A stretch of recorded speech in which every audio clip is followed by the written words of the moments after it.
ইউক্রেনের খনিজ সম্পদের উপর ওয়াশিংটন তার অধিকার নিশ্চিত করার ইচ্ছে প্রকাশ করেছে। হোয়াইট হাউসের ব্রিফিংয়ে জাতীয় নিরাপত্তা উপদেষ্টা মাইক ওয়ালটজ এই মন্তব্য করেন। এর আগে প্রেসিডেন্ট ডোনাল্ড ট্রাম্পও ইউক্রেনের পেছনে ব্যয় করা যুদ্ধের খরচ বাবদ দেশটির বিরল খনিজ সম্পদের দাবি করেন।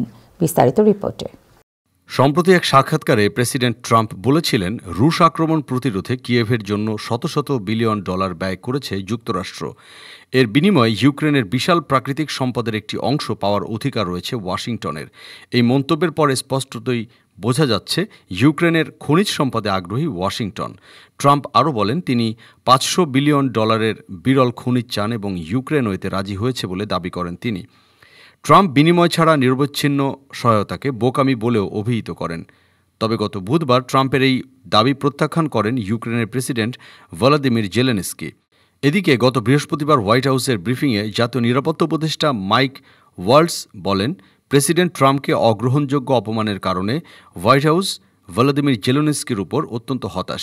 ইতিপূর্বেও মাইক ওয়ালটজ বলেছিলেন, যদি ইউক্রেন যুক্তরাষ্ট্রকে তাদের খনিজ সম্পদের প্রবেশাধিকার দেয় তাহলে কিয়েভ ওয়াশিংটনের সহায়তা পেতে পারে, অথবা ইতোমধ্যে যে সহায়তা দেওয়া হয়েছে সেটিকে এর ক্ষতিপূরণ হিসেবে বিবেচনা করা হতে পারে। Frustration with President Zelensky is that you've heard is multifold. তিনি আরও বলেন, আমরা ইউক্রেনীয়দের সত্যিকারের একটি ঐতিহাসিক সুযোগ দিয়েছি।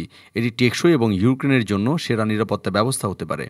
আর ওয়াশিংটনের এমন প্রস্তাব নাকচ করে দিয়ে জেলেনস্কি স্পষ্ট ভাষায় বলেন, আমি আমাদের রাষ্ট্রকে বিক্রি করতে পারি না। তবে এ বিষয়ে এখনও কোনো আনুষ্ঠানিক বক্তব্য করেনি হোয়াইট হাউস। এদিকে হোয়াইট হাউসের দাবি না মানলে ইলন মাস্কের স্টারলিংক স্যাটেলাইট ইন্টারনেট সেবা বন্ধ করার সম্ভাবনার কথাও বৈঠকে উত্থাপিত হয়েছে বলে জানিয়েছেন সংশ্লিষ্ট সূত্রগুলো। ইউক্রেন পুরোপুরি স্টারলিংকের উপর নির্ভরশীল।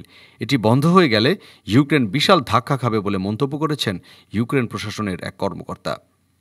Desk report, time television, new York.